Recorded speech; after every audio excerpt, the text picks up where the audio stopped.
All foods are dyed green so that we can see them on the exam. What does this show us? First, we look at bolus preparation. Does this patient have teeth? Do they have dentures? Are they able to form a cohesive bolus? Is it transferred in a timely manner? Is there spillage or premature spillage into the laryngeal inlet or into the paralaryngeal space?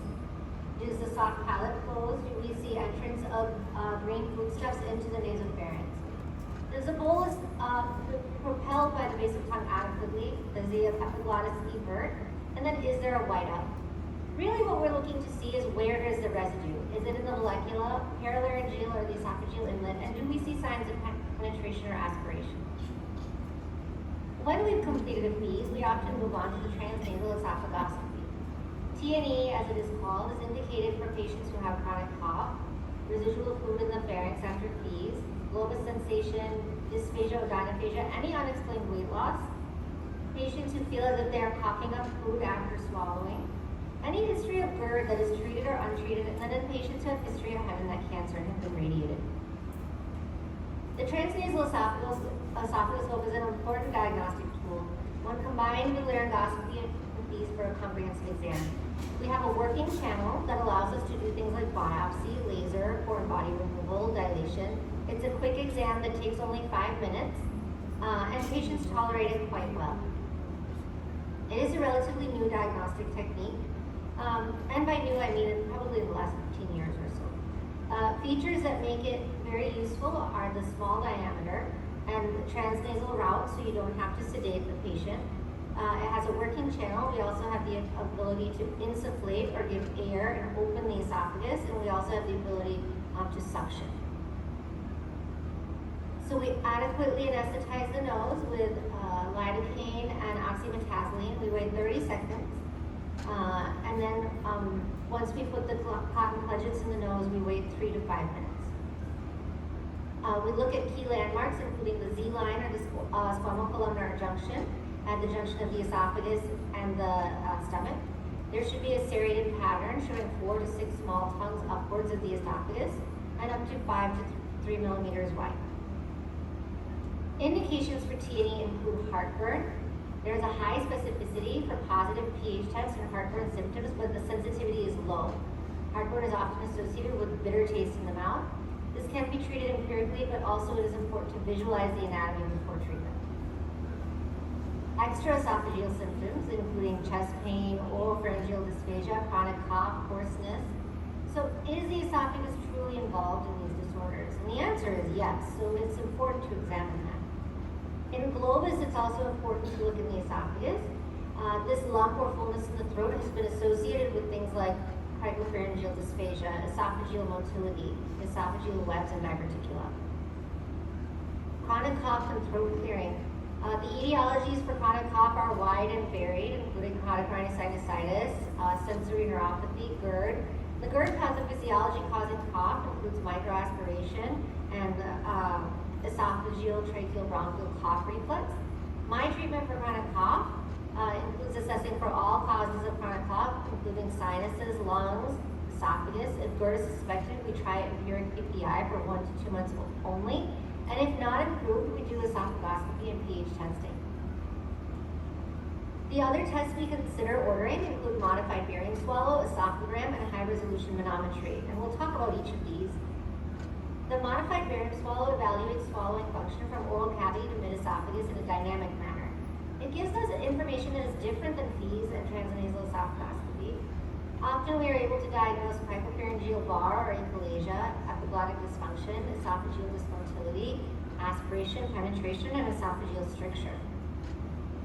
During a modified barium swallow, patients are given different amounts and consistencies of foods.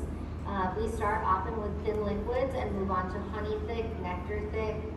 We give them a solid. Sometimes they'll be given things of mixed consistency like fruit cup or hamburger sandwich. So this is a normal modified barium swallow. We see a light tongue-based coating here. Airway is widely patent and there's no signs of aspiration. Here, this is a molecular and puriform sinus stasis. Here we see a large CP bar causing aspiration from backflow, so we see a trickle of the barium in the airway, and stasis above this large CP bar. In this one, we see an obstructive epiglottis, so we see the bolus that is stuck above the epiglottis that cannot fully work. Next, we move on to esophagram. In the esophagram, a barium cup is swallowed and then followed fluoroscopically to the stomach. Often this is not a dynamic study. It's done on one plain film, so we don't necessarily see how things are moving through the esophagus, but only the shape of the esophagus. This is for suspicion of structural disorder. I often will use this in Zenker's diverticulum patients. The advantage to this one is it's widely available. However, the disadvantage is that bedridden patients cannot do this, and it doesn't show dynamic motion. So in this case here, we see an anterior esophageal web. High-resolution esophageal manometry is a very useful tool. It's not often done by otolaryngologists. We have to refer to our GI colleagues to get it done. This measures the contractile function of the upper esophageal sphincter, the esophageal body, and lower esophageal sphincter. If there is food left in the esophagus after 1 minute, so if we do a FEES that take time to set up the esophagus scope and then do the TNE, if we see food left in the esophagus, that may indicate some disorder with motility, then we will send patients for manometry. If on the transnasal esophagoscopy we see that the lower esophageal sphincter is wide open, that is also another reason to perform the manometry. Patients who complain of chest pain when they're eating or immediately following eating, and patients who have systemic disease like scleroderma. So we'll go over a few cases just to show what we learn from these tests. So these patients are all real. This is a 75-year-old male who presented with 1 year of coughing and throat clearing. He says it feels like solid foods get stuck when he swallows, and he has intermittent difficulties breathing with globus and coughing. His past medical history is not helpful to us. He has an average body habitus. We see a normal stroboscopy. Now this is his FEES, one quick picture of his FEES. We see significant postcricoid residue. On his esophagoscopy, we see some tightness to palpation of his upper esophageal sphincter.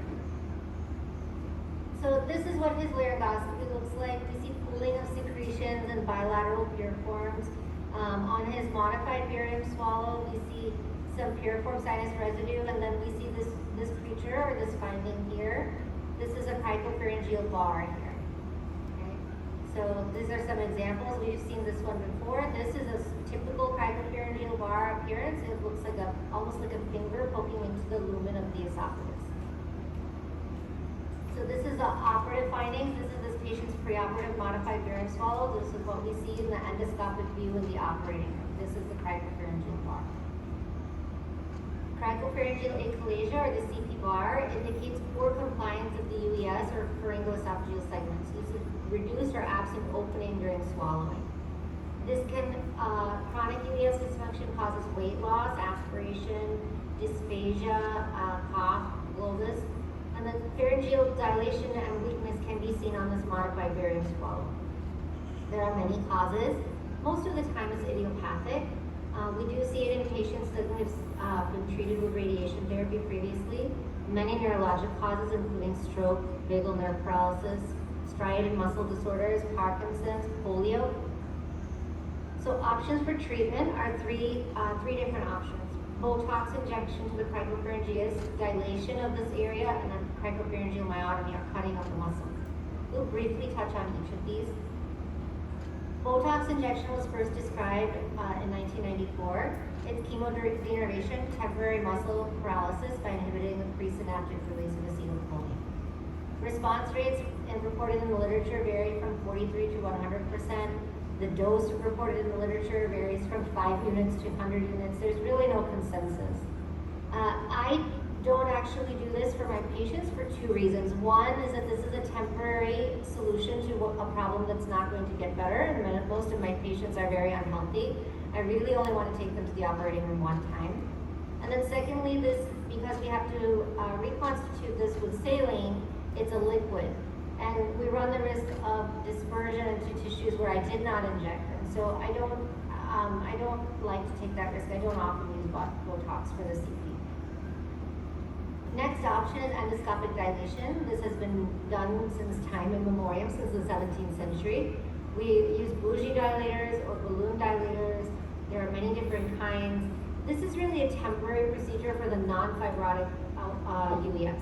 We have found that in the UES where we've had radiation, that this is temporary and doesn't really help very much. Next we move to cricopharyngeal myotomy. Historically this had been done in a transcervical open approach. This is very rarely done now, and pretty much everything is done endoscopically with a laser. This is what this looks like. So this is the cricopharyngeal bar, the endoscopic view. This is after we have done laser cricopharyngeal myotomy. These are the steps of the procedure. So we see the cricopharyngeal bar. We put a pledget in the esophagus to protect the posterior wall of the esophagus. We use a laser and make a vertical incision through what are horizontal fibers. And so this is sort of the schematic of what it looks like, and this is the real life picture. So for the same patient, this isn't modified before, and then this is modified during swallow afterwards. So you see we've taken away the cricopharyngeal bar and we've cured his dysphagia. This is what I had mentioned. We did a scoping review looking at cricopharyngeal achalasia management. 11% comes from head and neck radiation. In most treatment of cricopharyngeal achalasia, those with the radiation history are most likely to have complications. And then endoscopic management, as we mentioned, there are the three types: dilation, myotomy, or Botox injection. It's difficult to measure success because there's really no consensus about what success looks like. So second case, this is a 68-year-old male. He has 14 months of feeling like food gets stuck when he swallows. He has to swallow multiple times before bite. Dry foods are the worst. He's had 25 pounds of weight loss in the last year. Additional complaints include morning hoarseness, occasional coughing with meals.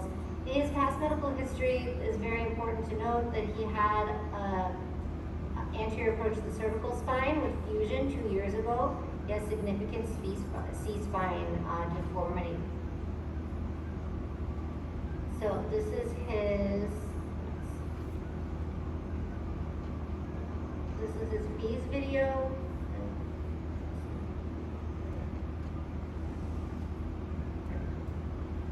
So he's chewing the cookie here, and he'll swallow momentarily. Okay, there's the cookie, and there's the whiteout. He swallows. More than 50% of the cookie stays in the vallecula. He's going to swallow again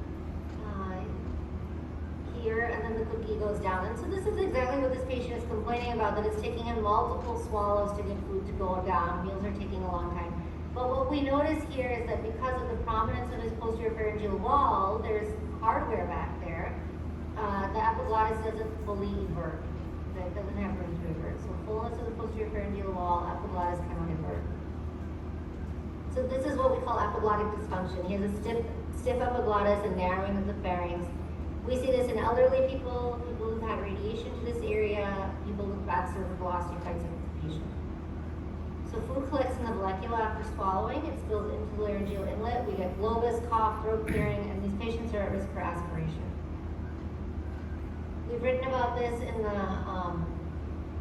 cervical spine population as well as in the head and neck cancer population. So we treat this with a partial epiglotectomy, and that's what this patient had. We go in endoscopically, we use a laser and resect the top 1/3 of the epiglottis. You can do this safely if their false folds and their true vocal folds come together completely. If they don't have any other deficit in protecting the airway, you can take away this one protection. This patient had a significant improvement in swallowing. He no longer feels like food gets stuck. He's no longer coughing, and he doesn't have globus sensation anymore. His EAT-10 score, which is a patient-reported measure of dysphagia, has gone from 20, which is severe dysphagia, to 3, which is in the normal range. And his fees is markedly improved with minimal residue and clears the liquids. So we'll move on to case number 3. This is a 44-year-old previously healthy antique shop owner. She complains of hoarseness, but she also complains of coughing with drinking, frequent throat clearing, and people asking her if she's sick. This is what her a laryngoscopy video looks like. So if we look carefully here, we see the right vocal fold is moving normally, but this left vocal fold is not moving, and it's bowed, and she really doesn't get glottic closure. So interestingly, we have significant dysphagia with glottic insufficiency. We have unilateral vocal fold paralysis leading to dysphonia, dyspnea, decreased cough strength, and dysphagia. 69% of patients report choking and coughing with PO intake, feels like food getting stuck. 70% of patients with unilateral paralysis report dysphagia to solids, and 63% report dysphagia to liquids. So in this patient, her CT and ACUT tests were negative. She had received a diagnosis of idiopathic vocal fold paralysis, and she underwent injection laryngoplasty as well as voice therapy. She did not need any further intervention after that. So in terms of injection or laryngoplasty, we have many options. Do we do this awake at the bedside? Do we do this in the operating room? Which material to inject, and then which approach to use for the injection? I prefer to use this substance called Prolaren gel. That's the brand name. It's really carboxymethylcellulose. We sometimes will use hydroxyapatite injection as well. There's a new product called Silk. But really the question is how long, what is the duration that it will last? We have three major approaches: the percutaneous, which is used in the awake patient, transoral, also used in the awake patient, and the microlaryngoscopy in the operating room. This is my preferred approach, the transcricothyroid approach of the percutaneous. And so this is what this patient's injection looked like. So if you watch the left vocal fold closely, you'll see it start to balloon up. It straightens here, and then we inject just a little bit more, a little over injection, because there's a little bit of liquid at the injection, and that gets absorbed in the first 1 to 2 days. Okay. Case number 4. This is a 66-year-old male with a 3-year history of coughing after eating. It's worse when he lies down, and sometimes he coughs up food and some pills from hours earlier. On esophagoscopy, we know residual food noted in a large pouch. Okay, so this is what his fees looks like. This is one of my favorite findings. So look carefully at this left piriform sinus. Okay, so look over here, this piriform sinus. See, the food comes back. He's going to swallow shortly here. There's a swallow. Piriform sinus looks empty. Okay, then we ask the patient to phonate. He's going to swallow one more time. There's a second swallow, and we see everything coming back into this piriform sinus. This happens when there's a pouch here. This pouch is catching things that are swallowed, and then as the pouch fills up, they come back up. So this is the esophagram, and we can see the you can see here the pouch is filled with contrast, and then this is the modified barium swallow. Now don't blink because this is quick. So barium fillet swallow, and then we see the pouch here contains it. So this is Zenker's diverticulum. Pulsion diverticulum is the most common one. It forms at the junction between the inferior pharyngeal constrictor and the cricopharyngeus muscle. Because it's located above the cricopharyngeus, essentially, it is highly symptomatic, and this treatment is surgery. So this is the endoscopic approach to Zenker's diverticulotomy. We place the patient supine in a sniffing position. We place a bivalve scope, or a scope that has a room for the bar in the mouth, a diverticuloscope, and then we resect part of the primary wall. Essentially, we make same kind of as doing CPAP myotomy. We make a vertical incision where the horizontal fibers are. This is the original article describing. We continue to do it in the same manner. Okay, case 4. Dysphagia after anterior spine surgery. So this patient had an anterior and posterior approach to the C-spine fusion. He had dysphagia after the anterior fusion. His modified barium swallow we see here shows a cricopharyngeal prominence, reduced UES opening, and also piriform sinus residue. Transnasal esophagoscopy, we see one very scary thing here. We see esophageal perforation, we see hardware in the esophagus. So treatment for this is open the neck, repair the perforation with a sternocleidomastoid muscle flap. Often Oftentimes the hardware has to be removed. You have to call your neurosurgery friends to come and take it out. Case number 5, this is a 75-year-old female with complaints of chronic cough and dysphagia. Her laryngoscopy, as we see here, this looks normal. Her fees was normal, so we do a transnasal esophagoscopy. And this really case is to demonstrate the value of the transnasal esophagoscopy for those patients who have chronic cough. Okay? So when we do the esophagoscopy, we see she has Barrett's esophagitis and a hiatal hernia. We send her for manometry, pH study, and eventually this patient gets this fundoplication. So this is sort of the value here. Many doctors will have seen her and said, oh, she has chronic cough, and tried many other things, but oftentimes no one has looked yet in the esophagus.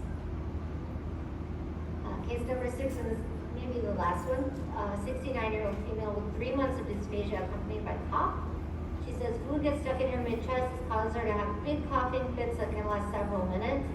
She is currently eating only a soft diet because meats and breads make her cough. She has a normal stroke and fees, normal voice. When we do esophagoscopy, this is what we find. We took multiple biopsies. She has these white furrows and linear plaques. This looks like trachealization, and then this is what her biopsy shows. So this is eosinophilic esophagitis. It can cause dysmotility, stricture. Both of these lead to cough. We treat this with a budesonide slurry, and then she follows up with GI.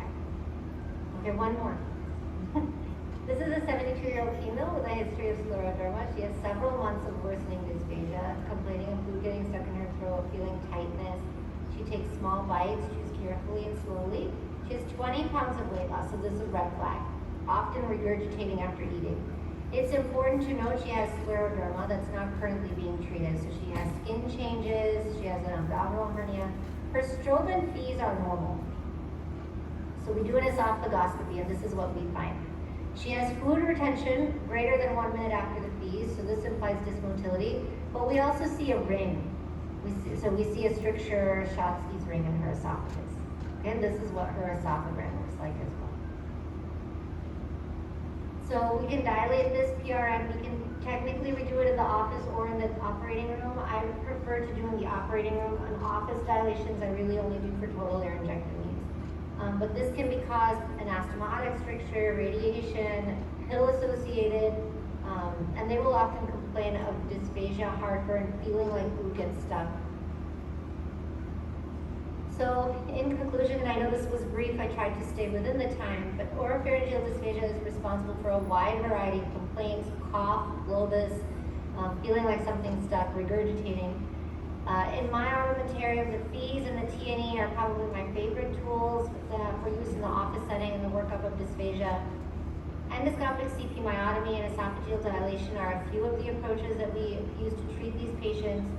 I think it's important to mention that swallowing therapy is also an important therapeutic tool.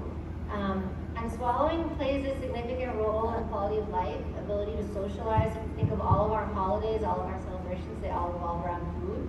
So dysphagia and its underlying pathology is very important, and it's also very treatable.